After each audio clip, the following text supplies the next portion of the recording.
menyesal sangat luar biasa.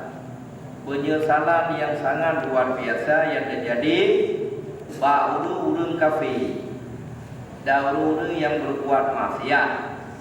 Bahkan ketika dalam dunia na kesempatan tu berbuatan.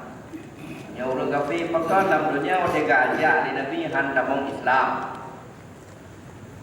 Kedupu na orang Islam bahkan hantar coba pelajari tentang Islam. Ya, apalagi urun-urun di luar Nanggro ataupun beda bukan luar Nanggro, Nanggro tanya kalau urun yang dengar adzan yang kongkon Islam kan, ya urun Cina kan, urun yang dalam Islam kan didengar suara adzan, bahkan hai dia teliti, bahkan hai cijak periksa boleh agama Islam. Yang boleh jadi ketika diperiksa dia akan merupakan hidayah dan tidak mau Islam. Jadi dipetanku dah juga. Petanku. Ya, mutun gaya udip ini masjid. Kau menang tadi. Anak lemah ini ram yang periksa ku Islam. Ku awaknya je tangan. Mana tadi? Ya. Saban ci lagi orang beriman. Orang beriman yang rumah do membalik pun, do ngan masjid, do ngan mana sa. Han itu pun dia sini do di atas pak masjid pak mata. Ataupun han itu pun dia sini pun dia wajib pun dipuli-puli hidapnya. Ya, menjaga jenazah. Ya, boleh. Ya, padahal seandainya itim ya. Itim dia tinggal, itim peduli sungguh akan merupakan hidayah.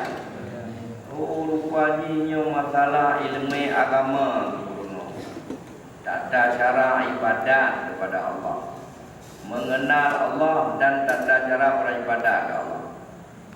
Ya, baru itu punya faedah.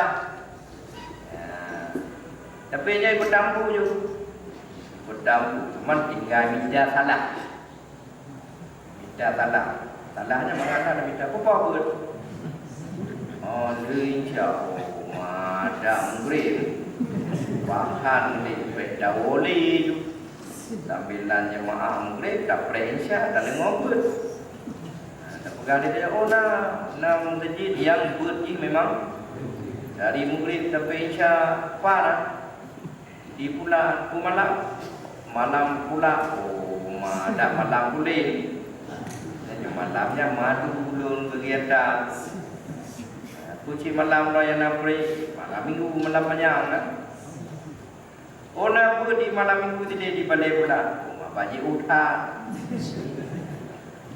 Jadi yang sebenarnya memang ada rencana kan, ada rencana. Jadi dakwah ni jadual kita dulunya. Dari malam minggu dakwah gerapu supaya dia tim jauhnya. Dari insya dakwah dia murid. Ya. Ini kan dah tahu dakwah hari ni. Jadi artinya mereka itu punya kesempatan dan tahu itu pun. Ya, cuman anak gede yang bruno anak gede ya kubut punya bang masjid bang nata ya semayang macam tu anak gede kubut maka singo menyesal. Kalau mereka mati menyesal dia, yang menyesal ada jalan li untuk bisa kan?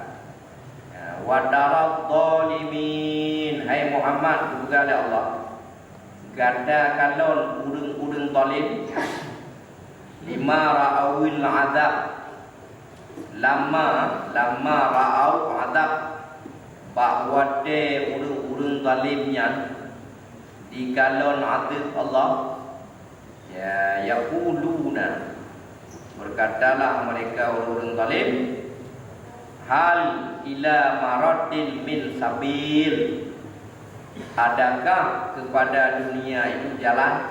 Adakah jalan kepada dunia kembali? Adakah jalan kembali kepada dunia? Yang oi galon li urang zalim akan adil Allah Taala. Hal ila maraddin sabil, puna jalan untuk kembali dunia, untuk taat kembali, ibadat kembali. Jika jauh oleh Allah pun mana li jalan, kan selesai. Jadi mudah-mudahan dan semoga kita mandung adalah urang yang diselamatkan oleh Allah daripada teganya penyesalan sehingga akhirat. Artinya segala untuk wate penyesalannya wujudlah kedanya urang yang bertakwa, urang yang menambah amal-amal kebaikan kepada Allah Subhanahu wa taala sebagai bekal kedanya untuk